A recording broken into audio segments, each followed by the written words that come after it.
वेदास्तथा स्मृतिगिरो यमचिन्त्य शक्तिं सृष्टिस्थितिप्रलयकारणमामनन्ति तं श्यामसुन्दरमवीक्रियमात्ममूर्तिं सर्वेश्वरं प्रणतिमात्रवशं भजामः।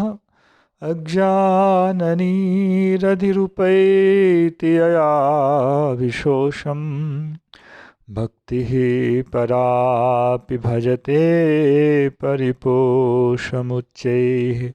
तत्त्वं परं स्फुरति दुर्गममप्यजस्रं साद्गुण्यभृत्स्वरचितां प्रणमामि गीताम् नारायणं नमस्कृत्य नरं चैव नरोत्तमं देवीं सरस्वतीं व्यासं ततो जयमुदीरयेत्।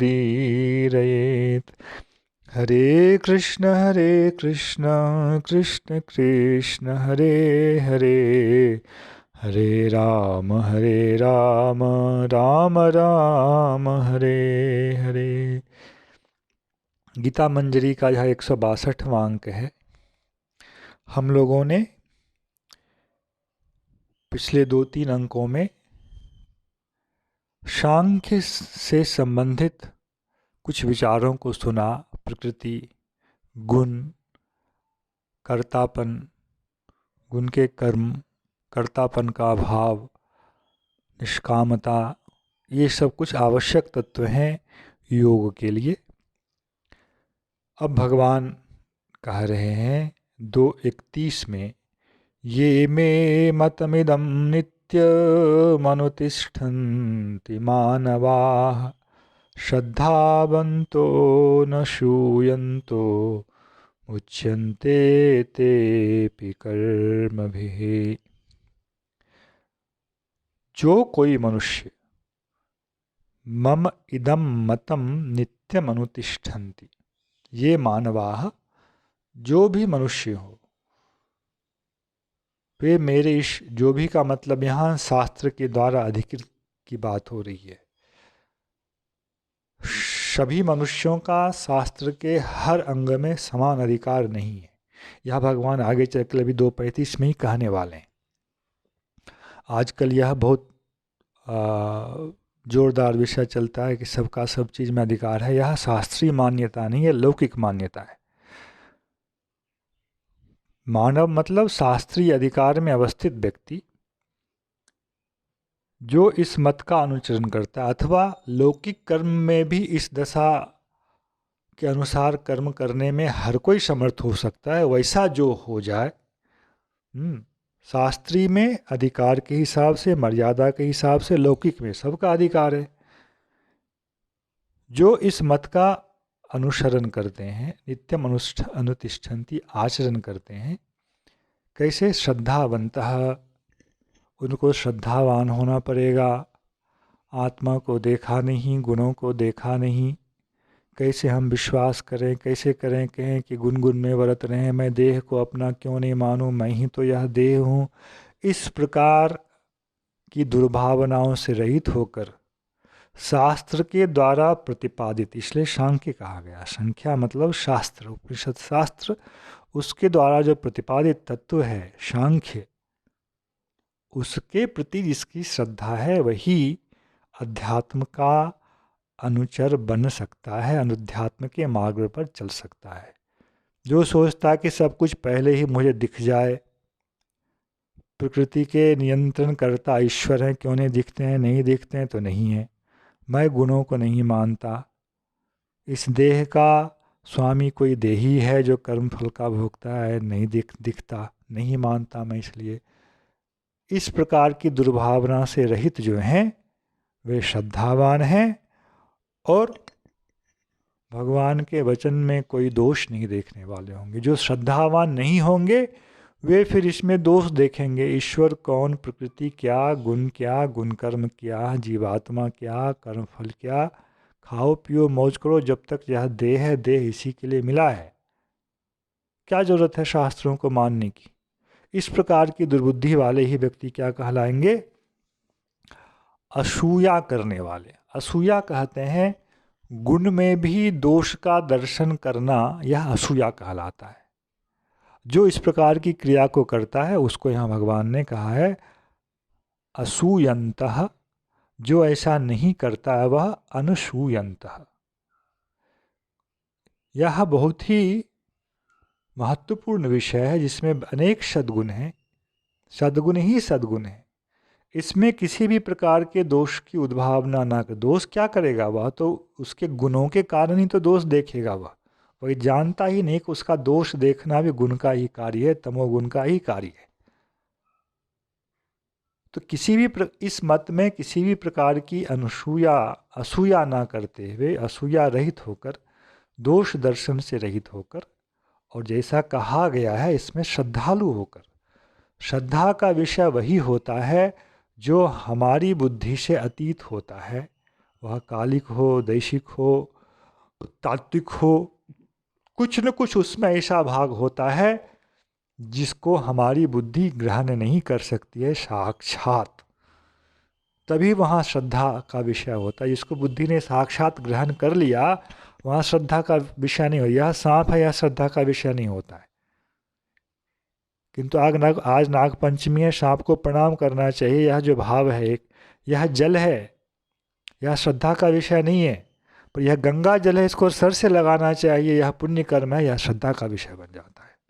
यह जो पुण्य कर्म है इसको सर पे धारण करने का यह फल है, वह श्रद्धा का विषय बनता है। और उसके लिए कोई भी लौकिक प्रमाण जो है उपयुक्त नहीं है, ना ही उसको काटने में समर्थ है। इसका विषय एकमात्र शास्त्र के द्वारा निर्धारित होता है। इसलिए शब्द प्रमाण के ऊपर प्रारंभिक कक्षाओं में बहुत कुछ कहा गया है कि प्रत्यक्ष और अनुमानों से अतीत बहुत सारे विषय हैं जिसका ज्ञान हमें केवल शास्त्र से होता है। और शास्त्र से प्रतिपादित विषय में हमारी श्रद्धा का होना आवश्यक है। श्रद्धा उसी विषय को क्रोडीभूत करती है जो हमारे प्रत्यक्ष के द्वारा ग्राह्य नहीं है। तो ऐसा श्रद्धावान होकर और अनुसूयावान होकर, दोष बुद्धि से रहित होकर जो व्यक्ति इस मत का नित्यम सदा ही आचरण करता है, तेपि कर्म भी मुच्यन्ते। उद्देश्य क्या है? कर्म से मुक्त होना। वह भी कर्मों से मुक्त हो जाता है। कर्म से मुक्त हो गया तो मतलब वह जो प्रकृति के द्वारा आरोप है, अविद्या का ही एक नाम कर्म भी है, वह अविद्या से भी मुक्त हो जाता है। जो अहंकार कहा गया था वह अहंकार अविद्या का ही कार्य है। तो इस प्रकार से भगवान ने जो विषय अर्जुन को तीन से कहना आरंभ किया था कि अर्जुन, मैंने दो प्रकार की निष्ठाओं को ही कहा है। दोनों चीज़ें अलग अलग नहीं हैं, दोनों परस्पर निरपेक्ष नहीं हैं। कर्मयोग करोगे तो भी ज्ञान योग का बीज डालकर करना पड़ेगा, और कर्मयोग करोगे तभी तुम ज्ञान योग की दशा में जा पाओगे। ज्ञान योग की दशा में केवल कर्म छोड़ देने से नहीं होता, वह मिथ्याचारी हो जाता है, वो तो पापी हो जाएगा। हाँ, इसलिए दोनों निरपेक्ष नहीं हैं, दोनों परस्पर में आप गुथे हुए हैं। उस विषय का एक तरह से भगवान ने यहाँ आकर दिग्दर्शन कराकर एक उपसंहार के, यह विषय तो अभी बार बार आवर्तित होता रहेगा। अर्जुन के प्रश्न के उत्तर के रूप में भगवान ने यहाँ तक कहा। सदृशम, फिर भगवान इस विषय को आगे बढ़ा रहे हैं अपनी ओर से। सदृशम चेष्टते स्वस्याः प्रकृतेर्ज्ञानवानपि प्रकृतिं यान्ति भूतानि निग्रह किम करिष्यति। इतना सुंदर श्लोक है। ज्ञानवान अपि मतलब शास्त्र की विज्ञान नहीं हुआ, अनुभूति नहीं हुई है, विषय को जानता है, श्रद्धा है। श्रद्धा में यही कहा ना कि उस विषय को बुद्धि के स्तर पर मानता है, स्वीकार करता है। प्रतिष्ठित तो बाद में होगा, आचरण करते करते वह उस दशा में पहुंचेगा, अनुभूति की दशा में। श्रद्धावान तो है यही है ज्ञानवान। विज्ञानवान अभी नहीं हुआ है। ज्ञानवान अपि स्वस्याः प्रकृतेः सदृशं चेष्टते। यहाँ प्रकृति को भी, प्रकृति है स्वभाव, पर यहाँ प्रकृति के गुणों के द्वारा निर्मित जो हमारा अंतःकरण है, मन बुद्धि चित्त, इसमें भी एक स्वभाव होते हैं। एक व्यक्ति आप देखेंगे बालक पैदा होते ही झूठ बोलना शुरू करता है, और एक व्यक्ति जो है झूठ बोलता ही नहीं है, एक बालक। दोनों में यह अंतर कहाँ से आता है? यह अंतर उनके अंतःकरण के कारण है, उनके चित्त, उनके मन के कारण है। और मन में जो यह भेद है वह प्रकृति के गुणों का कार्य है। जिसका हृदय सत्वगुण से परिपूर्ण है वह झूठ नहीं बोलेगा, और जिसका हृदय तमोगुण से परिपूर्ण है वह झूठ ही बोलेगा। एक बालक बचपन से ही दयालु होता है और एक बालक बचपन से ही क्रूर होता है। यह जो अंतर है यह प्रकृति के गुणों के कारण अंतर है, कि अंतःकरण गुण का कार्य है, और वहाँ कर्म के लिए प्रेरणा भी गुण ही देने वाला होता है। यही जो प्रेरणा देने वाला अंश है इसको स्वभाव कहा जाता है। तो ज्ञानवान अपि, ज्ञानवान को यहाँ समझना चाहिए श्रद्धावान अपि। श्रद्धावान अपि प्रकृति स्वस्याः प्रकृतेः सदृशं चेष्टते। उसके अंतःकरण का जो स्वभाव है उसके अनुरूप ही उसकी चेष्टा होती है, उसका कर्म होता है। कोई केवल मैं कर्म ना करके संन्यास ले लूँगा कह देने से उसके हृदय से वह भाव थोड़ी दूर हो जाएगा। तुम्हारा स्वभाव अर्जुन यदि युद्ध का है तो तुम कमंडल लेकर के बाहर चले भी जाओ भिक्षा करने के लिए, तब भी तुम्हारा मन युद्ध के विषय में चिंता करेगा, तो मुझसे मुक्त नहीं हो सकते हो। यही भगवान कह रहे हैं, सदृशम चेष्टते स्वस्याः प्रकृतेर्ज्ञानवानपि प्रकृतिम यान्ति भूतानि। सारे प्राणी प्रकृतिम यान्ति, स्वभावम यान्ति, अपने स्वभाव के पीछे ही चलते हैं।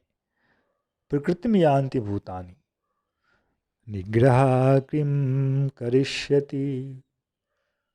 जबरदस्ती अपनी इंद्रियों को रोक लेने से अंतःकरण नहीं रुक जाता है। हाथ पांव तो तुम रोक लोगे युद्ध करने से, हाथ पांव को, किंतु अंतःकरण में जो युद्ध का व्यापार चल रहा होगा उसका क्या करोगे? उसका कोई इलाज नहीं है तुम्हारे पास। उसके लिए तो ज्ञान की दशा तक पहुंचना पड़ेगा, जबकि इन कर्मों से वह अपने आप को पृथक देखेगा। मैं इन कर्मों को करने वाला नहीं हूँ, गुण ही गुण में वर्त रहा है, यही तो कर्म का व्यापार है। सदृशं चेष्टते स्वस्याः प्रकृतेर्ज्ञानवानपि प्रकृतिम यान्ति भूतानि निग्रह किम करिष्यति। इसलिए धर्म संकट के कारण युद्ध से तुम विमुख होकर जा रहे हो। युद्ध नहीं करना तुम्हारा तो स्वभाव नहीं है, युद्ध करना तुम्हारा स्वभाव तो है, पर युद्ध में कुछ ऐसी घटनाओं को देख कर ही केवल तुम विरत हो रहे हो, इसलिए तुम वास्तव में युद्ध से विरत नहीं हो रहे हो। इंद्रियश्चेन्द्रियस्यार्थे रागद्वेषो व्यवस्थितो तयोर्नावशमागच्छेत् तो यस्य परिपन्थिनो। श्लोक संख्या 334 में भगवान कह रहे हैं, ऐसा श्लोक कहने से के पीछे जो एक भाव है वह यह है कि 3:33 में भगवान ने कहा हर प्राणी अपने स्वभाव का अनुसरण करता है, तो निग्रह क्या कर लेगा? जबरदस्ती कुछ करके कोई लाभ नहीं है। यहाँ एक बड़ा फिर एक महान संकट उपस्थित हो जाता है। सामान्यतः मनुष्य की प्रवृत्ति जो है वह सांसारिक भोगों में, और सांसारिक भोग के इतने प्रकार हैं, उसमें पाप ही पाप है, दुर्वासना ही दुर्वासना है उसमें। तो यदि स्वभाव का ही अनुगमन करता है प्रत्येक प्राणी, तो फिर शास्त्र में यह मत करो, यह करो, यह जो व्यवस्था है, यह करो, यह विधि, यह मत करो, यह निषेध, पर स्त्री गमन मत करो, यह निषेध है। यदि उसका स्वभाव ही ऐसा करना है और बोलेंगे कि फिर स्वभाव का ही अनुगमन वह करेगा, तो इस प्रकार का निषेध शास्त्र जो है वह तो व्यर्थ हो जाता है। भगवान इस संकट को दूर करने के लिए, यह जो एक प्रश्न उपस्थित हो गया, उसके लिए भगवान यह कह रहे हैं, इंद्रियस्य इंद्रियस्यार्थे रागद्वेषो व्यवस्थितो। इंद्रियस्य इंद्रियस्य स्वस्व अर्थे, प्रत्येक इंद्रिय का अपने अपने विषय के प्रति जो है राग द्वेषो व्यवस्थितो भवतः, या तो अनुराग होता है या तो द्वेष होता है। चक्षु इंद्रिय जो आँख में विद्यमान है, इसका सुंदर रूप को देखने के प्रति अनुराग होता है, कुरूप को देखने के प्रति विराग होता है। रसनेन्द्रिय जो जिह्वा में विद्यमान है, इसको सुंदर स्वादु पदार्थ खाने के लिए अनुराग होता है, कसैला, ज़्यादा तीता, ये सब खाने में इसका विराग होता है, द्वेष होता है। तो इंद्रिय का स्पर्श इंद्रिय, त्वचा, सर्दी में नहाने में जल से बड़ा द्वेष होता है इसे, और गर्मी में गर्म पानी से बड़ा द्वेष होता है। तो इंद्रिय का अपने विषय के प्रति राग द्वेष बना रहता है, व्यवस्थित है। किंतु जिससे मंगल, तुमने तो मंगल की बात कही ना, हमें मंगल का मार्ग बताइए। तो जो मंगल के पथ पर चलना चाहता है, उसके लिए विधि निषेध रूपी शास्त्र जो है, इसकी आवश्यकता है। स्वभाव का अनुसरण यद्यपि प्रत्येक प्राणी करता है, तथापि विधि निषेध रूपी जो शास्त्र वचन हैं, आज्ञाएं हैं, यह व्यर्थ नहीं, ये व्यर्थ नहीं हो जाते, क्योंकि उसे मंगल की इच्छा है। और यदि मंगल की इच्छा है तो किंचित परिमाण में उसे अपनी इन प्रवृत्तियों को संकुचित भी करना पड़ेगा। इसलिए तयोर न वशम आगच्छेत, इंद्रिय, प्रत्येक इंद्रियों का अपने इंद्रिय विषयों के प्रति जो राग और द्वेष है, इसके अधीन नहीं हो जाना चाहिए। तयोर वशम न आगच्छेत, पूर्णतः अधीन नहीं होना चाहिए। क्यों? कुछ तो अधीनता रहेगी, क्योंकि ज्ञान की दशा में नहीं पहुंचा है। यदि थोड़े परिमाण में भी अधीनता का अभाव है, तो वह विधि निषेध शास्त्र को मानने के लिए तैयार होगा। इसी को दास ने 2-3 मंजरी पहले यह बात बताई थी, जब 4 प्रकार के अधिकारियों की बात आई थी। सबसे ऊपर ज्ञानी, जिनको तत्वों की अनुभूति है, उसके नीचे तत्व को समझने की इच्छा वाले, अनुभूति करने की इच्छा वाले जो हैं, वे कर्मयोगी, उसमें निष्कामता एक गुण होगा। उससे नीचे सकाम वाले, उनका इंद्रियों के अर्थों के प्रति राग और द्वेष होता है, किंतु कुछ परिमाण में उनमें वशीभूतता की कमी भी होती है। 16 आने यदि उसके वशीभूत हो तो वो बिल्कुल ही शास्त्र वचन को नहीं मानेगा, और जो इससे नीचे है वह इसीलिए शास्त्र वचन को नहीं मानता है कि वह पूर्णतः इंद्रियों के जो विषय हैं उसके द्वारा अधीन होता है, और फिर उनके लिए शास्त्र की मर्यादा नहीं है, वो वैदिक मर्यादा से बाहर के व्यक्ति हैं। तयोर्ना वशमागच्छेत, इस इंद्रियों के विषयों के प्रति जो राग और द्वेष है, इसके अधीन नहीं होना चाहिए। क्यों? तो ये राग द्वेष जो हैं, अश्य परिपंथिनो, यह जो मंगल के पथ पर यात्रा करने वाला पथिक जीवात्मा है, इसके लिए ये दोनों लुटेरे के समान हैं। जो कुछ भी थोड़ी संपत्ति होगी उसको लूट लिया करेंगे। इसलिए विधि निषेध शास्त्र जो है, शास्त्र का मतलब ही अनुशासन, अनुशासन का मतलब है घोड़ा दाएं ना जाए, बाएं ना जाए, सीधा जाए, इसके लिए लगाम से हम उनका अनुशासन करते हैं। ऐसे ही शास्त्र जो है हमारे ऊपर लगाम लगाकर अनुशासन करता है, इसलिए वह शास्त्र है। और हमारी योग्यता के अनुसार अनुशासन करता है।